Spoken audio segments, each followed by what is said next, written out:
You're listening to the ESO Network, your station for all things geek.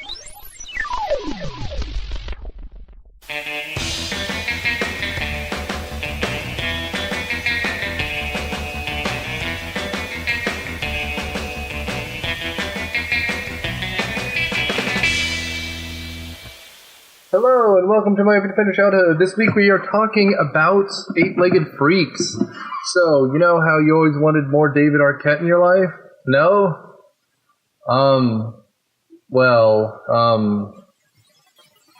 This is awkward. We brought him to you anyway. So, this was kind of an enjoyable romp, guys. I guess spoiler. This movie is light, funny, stupid. Oh God, is it stupid? But it's enjoyable. Anyway, I hope you like it. And since I'm here, I want to thank you. My comedy group, Cineprov, was just voted the best comedy in the city. I guess technically Cineprov was the people's choice for the best comedy show in Atlanta. So thanks for those of you who turned out. Thanks for those of you who voted. People's are always a better choice. Especially since I don't think they've sent a reviewer to watch Cineprov in 5 years. Anyway. I will not be on the next show, though on November 1st you should come out and see Halloween 6, because it will be the day after Halloween and you'll all be hungover and you need some giggles. Also, thanks for those who saw me at Monsterama. That show was fantastic. And then, since I will not be on the November show, I will be doing both December shows. So, look to see you then. Thanks, guys.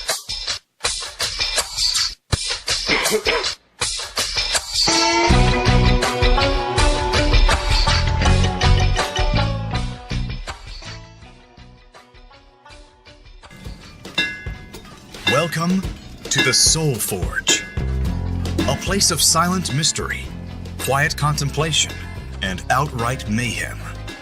Join your host, Sean Vanderloo, as he guides you through the adventures of living. Together, we'll talk about life and love, sex and dating, joy and heartache, memories and loss, and so much more. Don't worry, it's not nearly as pretentious as it sounds. Get ready for life, the universe, and everything on The Soul Forge. SoulForgePodcast.com.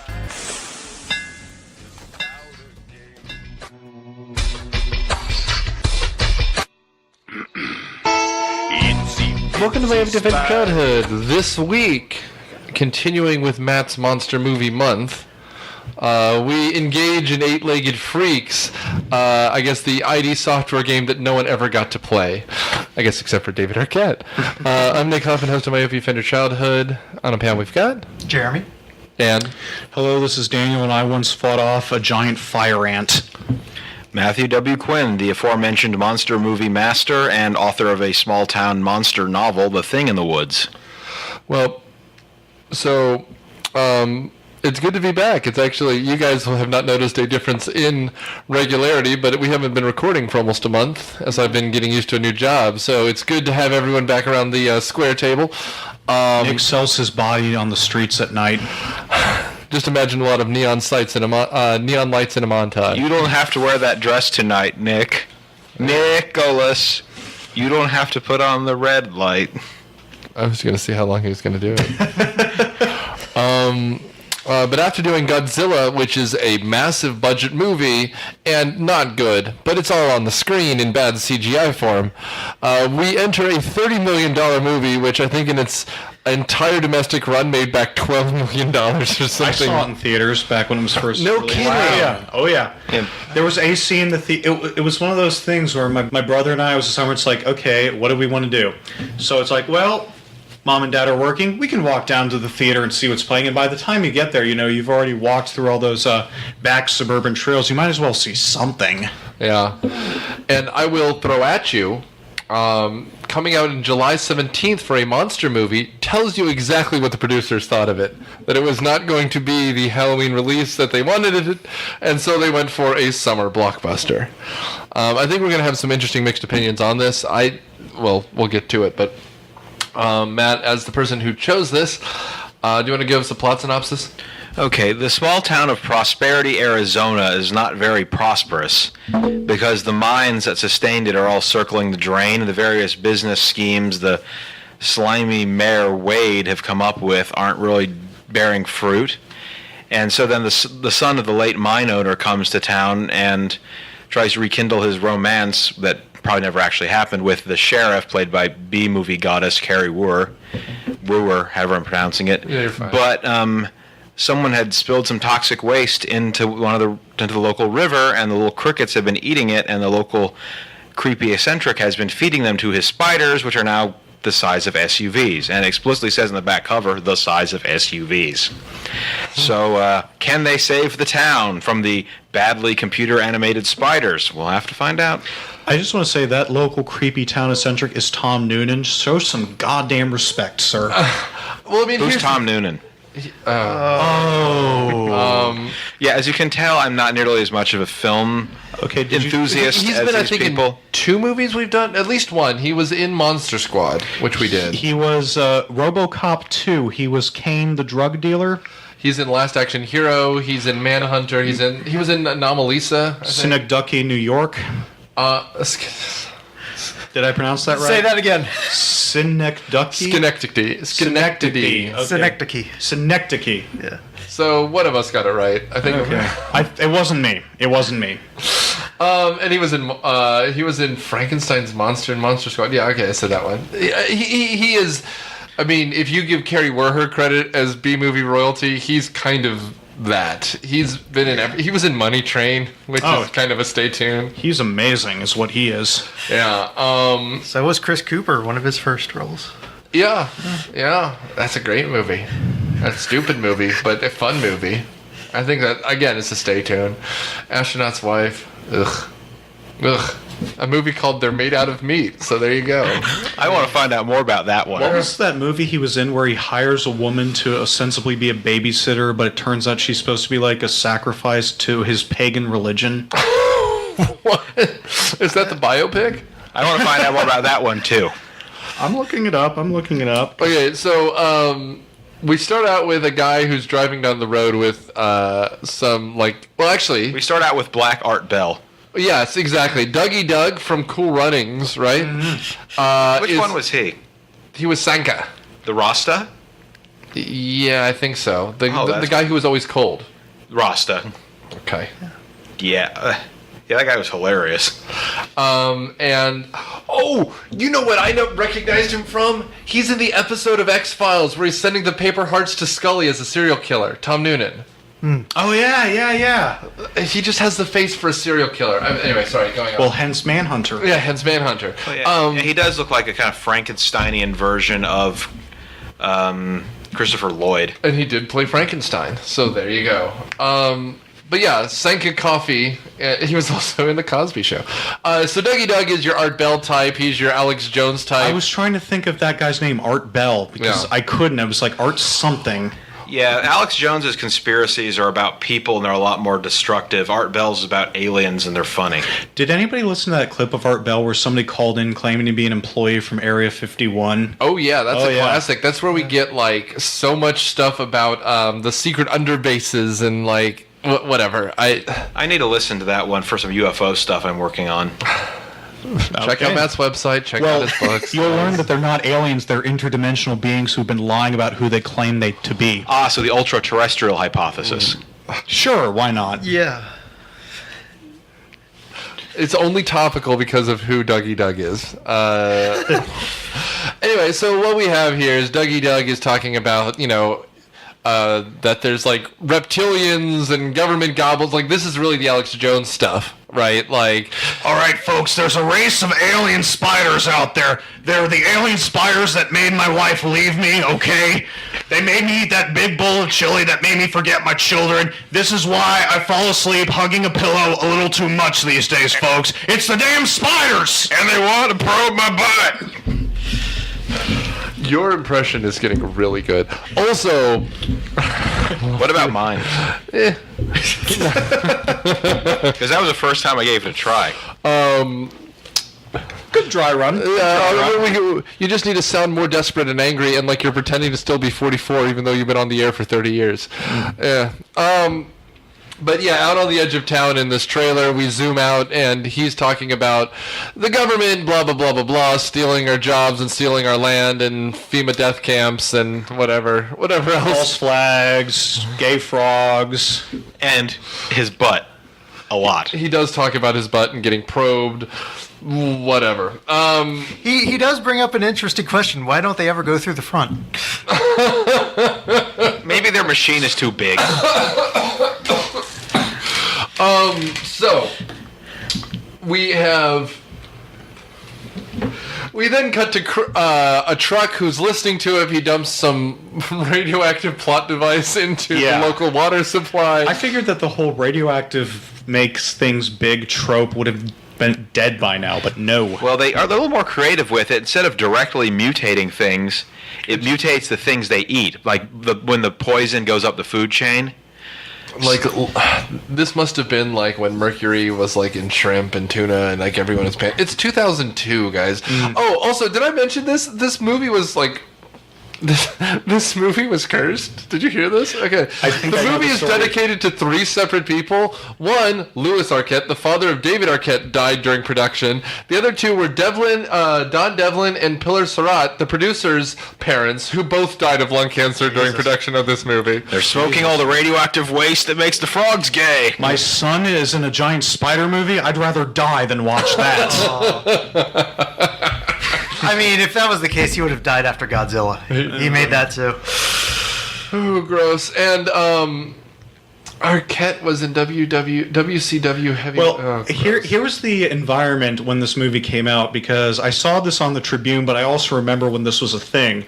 The movie was not supposed to be called Eight-Legged Freaks. It was supposed to be called Iraq Attack, as an arachnid. Better title. The reason they didn't go with it was because this got released right as the Iraq invasion of 2003 was building up. We could have said it in Iraq. Yeah, and made people it would topical. really confuse the two. Hollywood executives think everyone's an idiot anyway. We've kind of proven them correct many times. But I will say, the other thing that they should have done is just pocket this movie.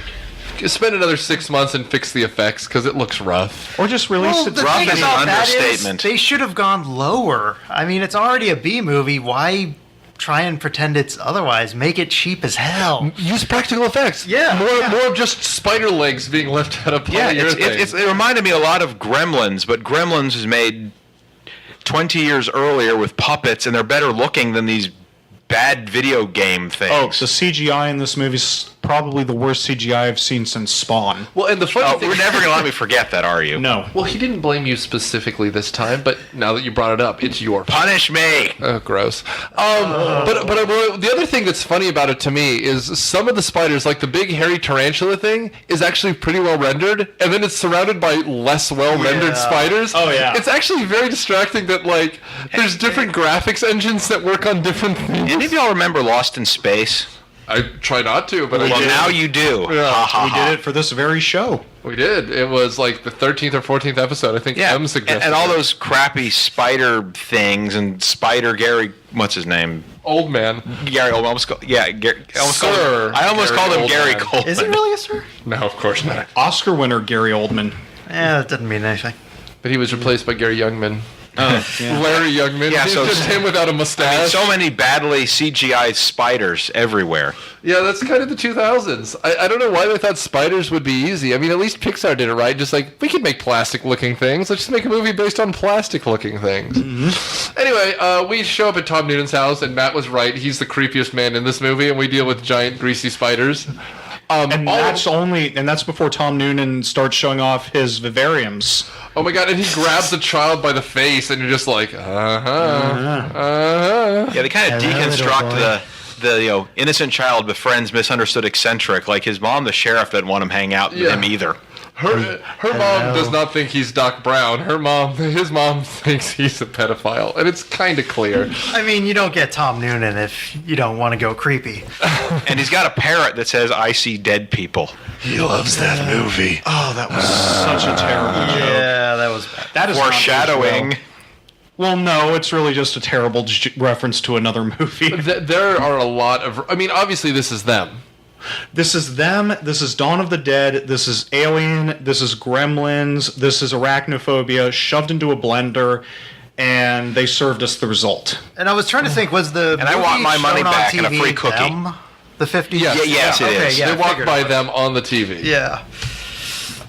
So, yeah, he says that there's, for some reason, the crickets keep making the spiders bigger. It's like crack for spiders, and then he licks the kid, I guess, and then the kid leaves.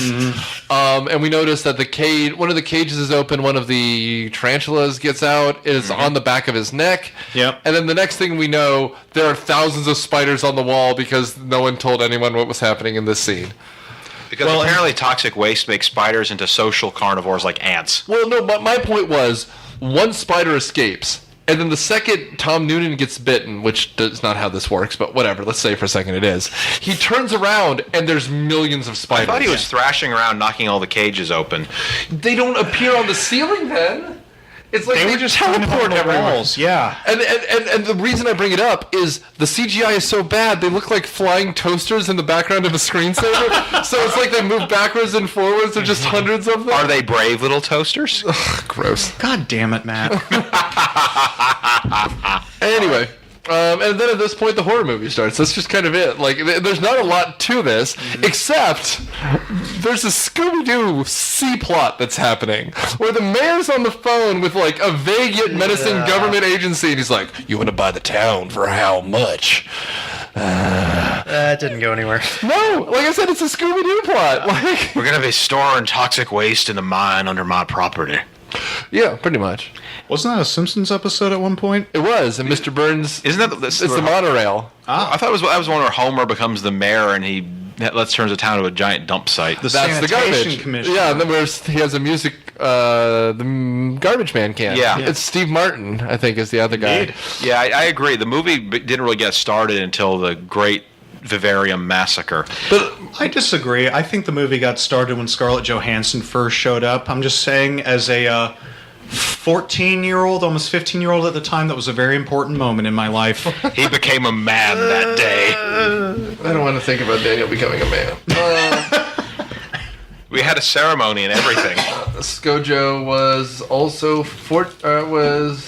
She's older than me. She had to be in her early 20s, but the character that she was playing was younger. Yeah, she's almost a year older than I am. Okay. Yeah, so... What have you done with your life? 17. Oh, I know. In AP World, I was talking about Alexander the Great like a week ago, and I was just like, at 33, he had conquered the known world and drank himself to death, so... Well, I got something to look forward to. You're about halfway there, Nick. Yeah, right? Today we were talking about Rome, and I was like, well, at least Julius Caesar's older than me. There's still time to be stabbed to death by my friends. He's on to us, everybody. He's on to us. Damn it, I put my toga and my butcher knife away now. There we go. So, yeah. Anyway, Leon Rippey plays Wade, the greasy mayor, who is related to someone in town who's supposed to be dating Scarlett Johansson. I think Brett is supposed to be his stepson. I mean, I guess. Yeah, they never established that. Well, he lives with him and doesn't call him dad. He calls him by his actual name. All I know about this character is he gets tased in the dick and pees himself. That's his character arc right there. She's the most, like, her and the sheriff are, like, the only developed characters, and they're both kind of badasses. I do like how she has a gun case filled with shotguns that are loaded, and can't find the key in time, so she just punches through the glass. It's like, why even bother, man? Anyway, from this point, the spiders start to escape, and it becomes like Tremors. It's a big open. It's a big open field. We don't see exactly what's taking these people out, but it starts with I think Wade's Ostriches. farm ostriches. The ostrich farm, yeah. They start taking his ostriches out one by one. Frank Welker has 75 credits in this because he voiced all the spiders. Oh yeah, they kind of gibber a little bit. The spiders talk, man. How are they making those noises? Don't, buddy. We did Armageddon, and the goddamn comet talks. Okay. It roars at him. Like, you know what? Spiders can talk. Although the one on top of the mall sign that's gesturing to the rest going, is a little much.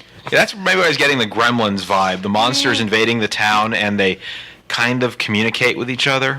It's also the little girl in Poltergeist. It's kind of like the weird, they're here. Like, because they're just everywhere. Like, again, it feels like, I don't know who this director is. Like, he directed, what?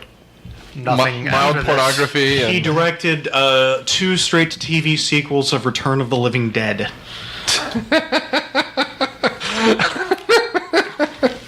I mean, I don't know why. Oh, here we go. He received a critical acclaim at 1998's Telluride Film Festival with Larger Than Life, and then caught the eyes of Dean Devlin and Roland Emmerich, who recruited him to do Eight-Legged Freaks, and then it was a disaster, so they never worked again. There you go. He also directed the sequel to Without a Paddle.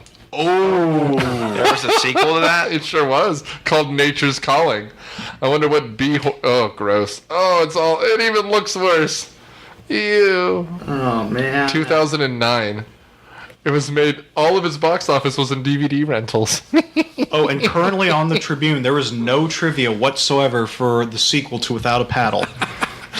Oh, gross. Okay, so, that being said, let's get back to Elroy Elkiam's... El-Khahim, maybe? Masterpiece. What do you want to talk about? Like, this movie is just a monster movie where things Well, pop slowly out. the spiders get bigger, and there's that whole subplot where it's either David Arquette or the kid finds a little piece of a spider's leg, so he's like, oh my god, the spiders are gigantic and are going to kill us all, and nobody believes him. It's the kid, because when David Arquette finds the bigger limb after the spider kidnaps his secretary or landlady or whatever the precise Yeah, I never really explained that relationship either. I think she's supposed to be Brett's aunt or something, but I mean, it's a small town. Everyone's probably related to somebody somehow. Yeah. Ew. And this kid... Yeah, so he basically finds a bigger spider leg and he takes it back to the sheriff's house, and then she believes her son isn't engaging in paranoid media nightmares, whatever she calls them.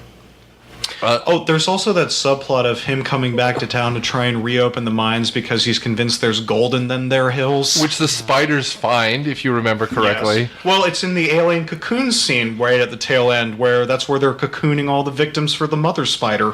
Which you only see for like 5 minutes. Because they couldn't afford any more, man. Like, yeah, they build up the whole plot about the male orb weaver spiders impressing the female orb weaver spiders by bringing them live prey, and you only see the female orb weaver spider for like 5 minutes. It's kind of like what happened with Snakes on a Plane, which I also saw back in the day, where in order to pretend like it was a lot smarter than it was, it actually went through, it's like, oh, this snake has this Latin name, and this is how you counteract its venom, or, oh, this snake, this is how it strikes at its prey. They do the same thing with the spiders and like show, oh, this is a jumping spider, so they can foreshadow later with those scenes, or the burrowing spiders and all that. And it's also pointless. well, and the kid is Mike, and he does that. He goes babada babada. He's like jumpium latunium spiderum, and he's like the jumper, and you're just like, oh my god, That's some great Wile E. Coyote naming right there. I commend you. yeah, right. So give the chance to have the sister complain about how much of a nerd he is. Well, and I mean, and that's really what it is. Like, he's the nerd who knows everything. People don't want to believe him, but he turns out to be right, and only David Arquette believes him at first, and then blah blah blah blah blah.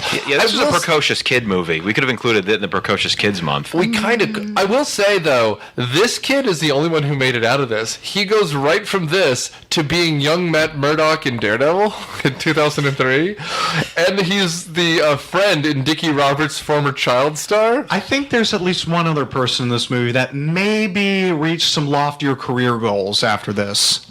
Tom Noonan. Yes, Tom Noonan. After this? The CGI company that ended up making Raid commercials for the rest of their careers. Also, that movie, that stop-motion movie where he voiced all the characters except the two. Yeah. Anomalisa. Anomalisa, Which is a great movie. It is Has a great- David Arquette done anything interesting? He got divorced. Scream 4? Well, besides that. I was going to say Courtney Cox, but you... Oh. All right. Until Yeah, I was gonna say, has he 2013, done- it was Courtney Cox. Yeah, I was going to say, was anything other than being Courtney Cox's husband. I guess he's not even that anymore. He joined the WCW for a while and made a run for the belts, I think. He did? He did. How many steroids did he have to take? Because he's pretty stringy. I mean, it is fake, you know. Yeah, but you still have to at least look ripped. In addition to his acting career, Arquette took a brief foray into professional wrestling in the early 2000s, competing for the WCW. During his tenure, primarily to promote his upcoming film Ready to Rumble, Arquette became one-time WCW World Heavyweight Champion, an angle that has cited as the pivotal to the demise of the WCW. I just want to be the guy that whatever you touch destroys it. Like, he appeared on Friends, and then they announced that it was going to be their last season. So, anyway, so how again do the spiders like actually emerge and everybody starts believing it? It's like a meeting with the mayor saying everything's well or something. Well, effectively, what happens is there's two. It's almost structured like an episode of The Simpsons. Mm-hmm. Like, there's a town meeting that says everything's going to be fine. We're just going to sell our land to the government for no reason. And he goes, "Is this another get-rich-quick scheme like your mall and your emu farm or whatever, your ostrich farm?" And he's still defending all of them. Like, well, I thought there was going to be an interstate coming through here, and ostrich is low fat and high protein. I mean, and like, that essentially sets up the whole rest of the movie, which is that we're going to see an ostrich farm, we're going to see the biker kids being pricks, and all of them get eaten by spiders. Oh, that's what it was. All the biker kids are trying to flee the spiders, and only ScarJo's asshole boyfriend escapes. I think his name is Brett. Brett. I don't care. all assholes. I do not care. It could have been Chad. Or Seth. I mean, this movie is also stinks of the 90s. The soundtrack, the extreme sports for no reason, the rapping granny, like...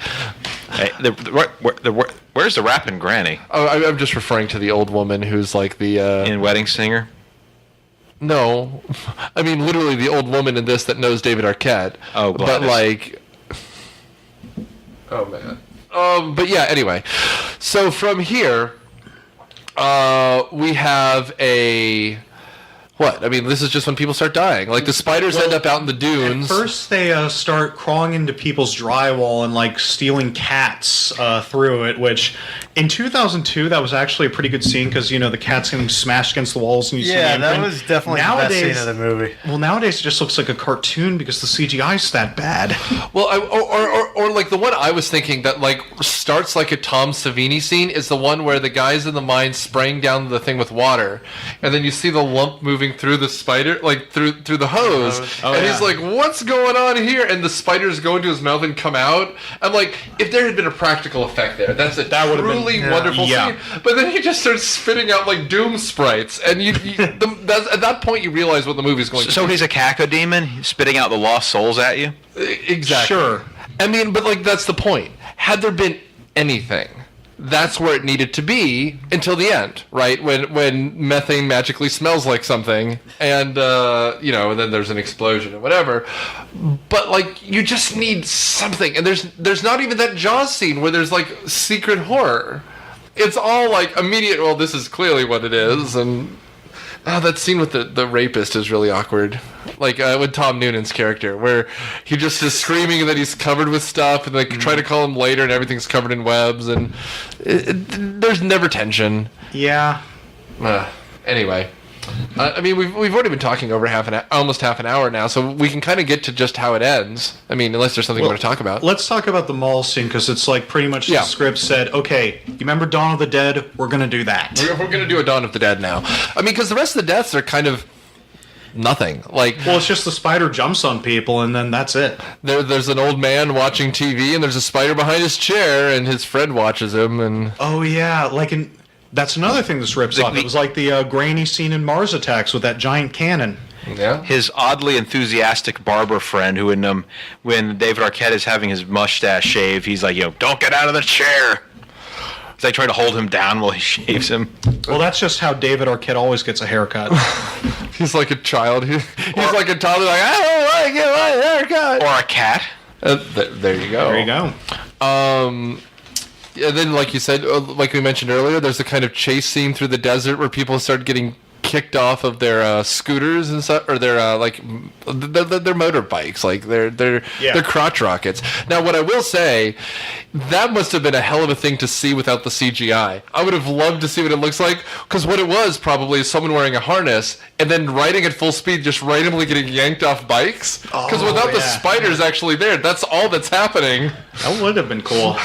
I mean, because I imagine the rest of it is just someone has like a gun that shoots tennis balls, and then when you get hit with the tennis ball, you're supposed to jump back. But when you're on a motorcycle or whatever, you're just getting thrown off a moving vehicle. Well, that's what stunt doubles are for. They're expendable. That's what I mean. Like, that would have been great to see, though. Like, I mean, we have Wolverine, where it's just Hugh Jackman giggling while, well, I forget who the stunt double is, but the guy who's supposed to be Deadpool is jumping around in a horrible CGI-free movie. I'd rather see something like this, where something's actually kind of happening.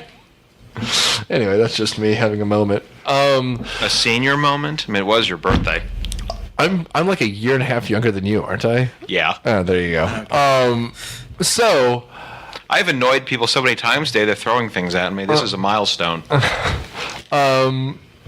No other deaths you want to... I mean, like, we get to see ScarJo in a towel for a second, and then the spider starts to attack her. Right, and then Wade dies at some point, doesn't he? Wade doesn't actually die. Yeah, he's captured, just like the old lady is captured and taken away, but they're wrapped up. Into the gold area of the mine. Well, they gather all the villagers with their crossbows and shotguns and a chainsaw at one point. This is literally the mall scene. Yeah. I just wish we had a boomstick. Like, instead of David Arquette, it's a better movie with Bruce. Ooh, what if he was Wade? Talking about the ostrich farm. Oh my God, yeah, make him crotchety and old, and he's the mayor. Like, age him up a little. Bubba Hotep era Bruce. Yeah. Oh my God, that's a much better movie. Or you could have him instead of David Arquette. No, he wouldn't be the right age. Well, I mean, that was my first thought, Matt, honestly. It is 2002. This is pre-Briscoe County Jr. No, this is post-Briscoe County by like 10 years. Yeah, I remember this that is being pre-burn notice. This is pre-burn notice. It's the same year as Bubba Hotep. That's such a great movie. Bubba Hotep is fun. ScarJo is fine. The kid is fine. Nobody who you would really expect to die and have it be meaningful ends up dying. Yeah, that's weird. I mean, this is a painfully PG-13 movie.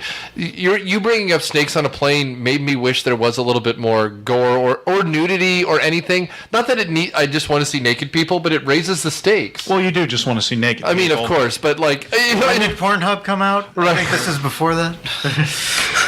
You know what? You're right. We needed to see pornography in our horror movies. Yes. Otherwise, why watch?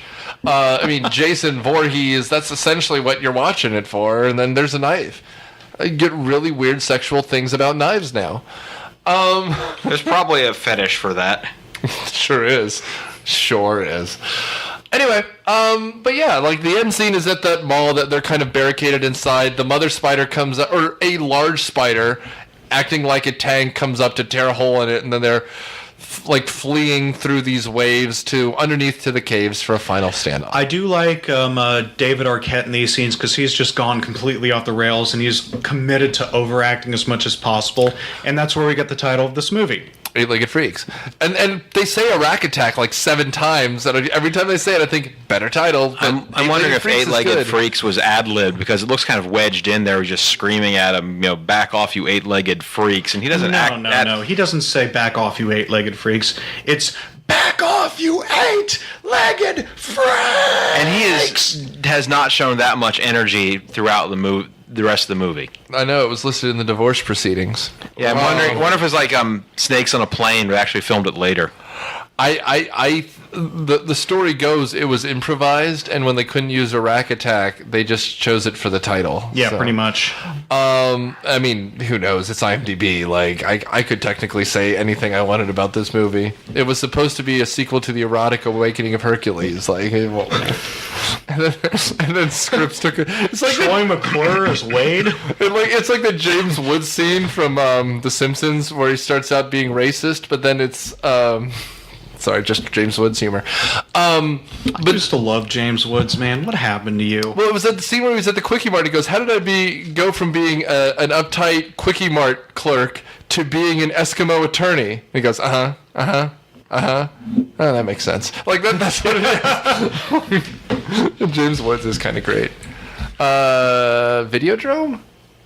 Which Cronenberg was he in? He was in Videodrome. Videodrome. Yeah, okay. Once Upon a Time in America, he was great in. Salvador. The Erotic Awakening of Hercules. I already mentioned that one. Yes, that one. But yeah, then it's just kind of a standard fight scene. Like the townsfolk are trying to figure out what's going on. They can't light a match because magically Arquette smells methane, which I don't think you can do. Yeah, that's why they always add something to the stove gas. Yeah, exactly. And so he's like, I smell gas. And I don't know, I guess it's a fart joke then. But one way or another, they start discovering that these people are alive. They're just showing off for the queen, who literally looks like a Turok villain. Like, I can't, I don't know how to describe it, but like, we see like a saucy leg left into frame, then it drags away. And then all of a sudden we see this giant spider that's on screen for 4 seconds before they CGI fire the hell out of her, and then that's the end of the movie. Right? They do show you really can't outrun the fireball because the fireball does engulf them a couple times, doesn't really burn them. So it doesn't really engulf them. Then. Yeah, well, I mean, but no, not long enough. To your point, I agree, Matt. They were this close to making something dramatic. They just don't stick with it long enough. Like, what you need to do is cut to the outside of the mine. Everyone else is outside. There's a burst of flame, and then they come out on the motorbike, just shooting out ahead of the spiders. But, like, at this point, it looks like a shitty liquid metal effect knockoff. As the fire engulfs the spiders, they just kind of scream and half melt and then disappear into nothing. They're just for a movie that again cost $30 million in 2002. I have no idea where the money went. Probably David Arquette, Carrie Warren. Was Scarlett Johansson a thing at this point? Because she's so young. Because Carrie Wurst wasn't a thing at the time. But, well, she was a bunch of stuff before that. So I mean, it's like a Sci-Fi Channel original movie with more well-known actors. Scarlett Johansson had been in a bunch of stuff before this too. She was in Home Alone 3, but I mean, I don't think they were going to spend the money on her. Yeah, I think they spent money on crappy CGI, and then they started running out of money. That's why the CGI goes down in quality depending on what spider has been rendered. Because I bet what happened is they showed it for test audiences.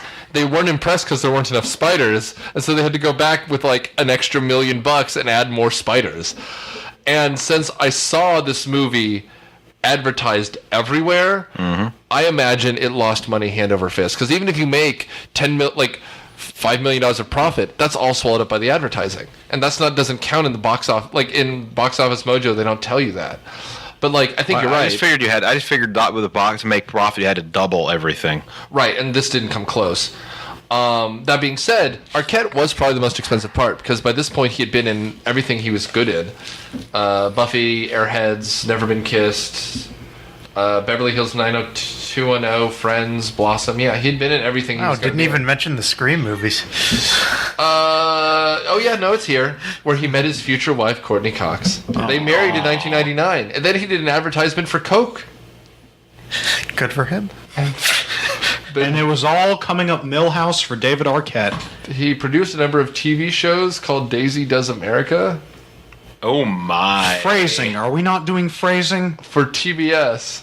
Oh, well, never mind that. And he started along Cougar Town with Courtney Cox in 2012. They got divorced in 2013.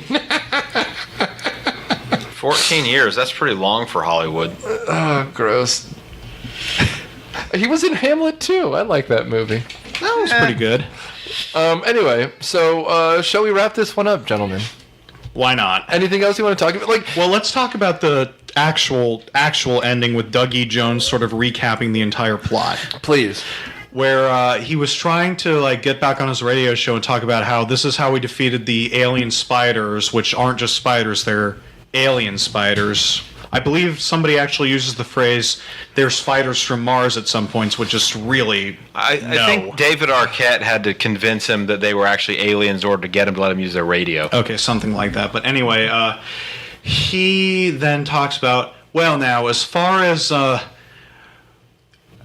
Arquette finding the gold in the mine and putting everybody back to work, that's another story. And then he smiles and he's got 3 random gold teeth, which, why?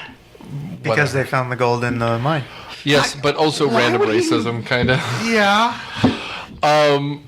Yeah, I don't know. I mean, not that I have answers for you. I mean, I'm not going to pretend I have answers for you. But, yeah. I don't know. I kind of want to I wish there was a DVD commentary extra of just an hour of Dougie Doug's show. Just him talking about it, like, as though, like, he just improvised a whole bunch of it and they only used, like, 6 seconds of it, but, like... Oh, that would be great. Geez, if they had Patreon or Kickstarter back then, that's what you get for the certain level of sponsorship, you know, the extra hour of UFO ranting. I mean, I do love me some Art Bell, like, but... That famous recording, if I can find the one you're talking about, I think I know which one you're talking about. Yeah, it's pretty easy It's on to YouTube. find. I'll put it on the Facebook page because it's actually great. Like, they're not what they claim to be, Art. They're not. I mean, and he east of the Mississippi, you're on the air with Art Bell on AM Coast to Coast, right? and the guy is like he claims he used to be a truck driver for Area 51 or something like that. Something like that, and he's afraid they're coming to kill him. And it's a hell of a piece of audio. He's like on the verge of tears throughout the entire thing. And you can tell Art doesn't believe him at first. Yeah, because he's like, sure. Now tell me about these aliens. Like, I can't do a good Art Bell, but Daniel, for a second, he sounded like Morty. Well, I don't know, Rick. They're aliens, but they're not what they say they are. That's what he sounded like. He's not far. I mean, Daniel's better at voices than I am nowadays, but that 3,000 Miles of Graceland is pretty good. Anyway, we should wrap this up. We'll come to you last, Matt, because it was your suggestion. Jeremy, what do you think? It's starts out as like a loving homage to all the B-movie stuffs, but by the end it just runs out of steam, and this probably would have been better as just a short movie. Well, that's fair. Daniel? I've already forgotten so much about this movie since I saw it over the weekend because it's just that sort of movie. It's disposable. I mean, it's not terrible if you're bored on a Sunday afternoon and want to try and forget your problems before you have to go back to work the next day. It's a perfectly fine way to kill some time, but there's just no substance to it. It's trying so hard to be like a spoof of old B-movies, but at the end of the day, it just falls into many of the same traps they do, and it's just kind of dumb. Yeah. It's basically a Sci-Fi Channel original movie with somewhat better acting. It's not that good. It's not so bad. It's funny. It's just blah. And, I mean, it was a B-movie. You get a B-movie vibe because of the script and the tone. They could have at least tried to have better special effects because they sucked. So, meh. Yeah, like, for me, it sucks because they didn't commit to anything, right? Like, you know, they do the horror movie tropes of, like, the jackass who essentially, like, grabs Skojo, gets tased, and then he's one of the first ones attacked. Like, you know, it's like a Michael Myers movie. Like, the horny teenager's the first one to die. It turns out he didn't die. Turns out that there's not really even horny teenagers. Like, there's no nudity. They don't commit to anything. Yeah, the least horny teenagers are the ones who die. Yeah, I mean, and it's not even like there's no real blood. There's not really. People just get kind of knocked down. There's spider blood after they chainsaw their legs off. And you have the dopey comic relief. Actually, ironically enough, it's the character that David Arquette plays in Scream. Like, the doofy cop is like, oh no, he shoots up through the roof and spider goo drips on him because he, like, shoots through a spider. It's all so stupid. And the thing is, if they had cut the budget, and like Jeremy said, and it was more practical effects, it would have been such a more fun film. Because like they owe up to the cheese so much better. Like, the only times that I genuinely got a laugh was like the mayor at one point is eating at the food court at the abandoned mall, and like he goes, this was delicious, whatever. Susie, awful light night tonight, isn't it? And she goes, are you kidding me? This place is always a bit like, because all the mayor does the whole movie is eat shit. Yeah. Which is a good joke. Hey, he does have a "if you build it, they will come" joke, which wasn't funny. But at least it's something. Like, for a movie that has nothing, at least that's something. I don't know. Like, Matt brought up a lot of the good points that I kind of enjoyed about this movie. The problem is there's just so little to hold this together. It's almost like it's a movie you put on and then clean the house, and then whenever a spider kill comes, the music changes, everything shifts, so you can go walk back in the room, watch the spider shit, and then walk back away. Anyway, we're out of time. We're good, thanks. This is our second movie in our Monsterish movie month. The next movie is, I believe, Matt's pick for this month. It's a dark one, Deep Rising. with Treat Williams dropping some awesome pun bombs. Yeah. Oh, I've never seen that. The director of The Mummy. From the director of The Mummy. Yes. It's a movie that I have not seen, but realize I caught bits and pieces of on Sci-Fi when I was looking it up. But that, of course, is the TV version. So I'm interested to actually see the honest-to-God monster movie version. This was Tom's pick, but whatever. I guess he doesn't exist. Let us mourn him. Yeah. So tune in every mournful week. Oh, and if you think we're missing a movie that should have been on this list, go to the Facebook page and vote. Come next, I think we decided on March. Do you remember? March? I think March. We're going to do a selection of the movies that you guys chose that said we should have done, but we didn't do. So tune in next week and every future week as we put another piece of your past on trial. Thanks, guys.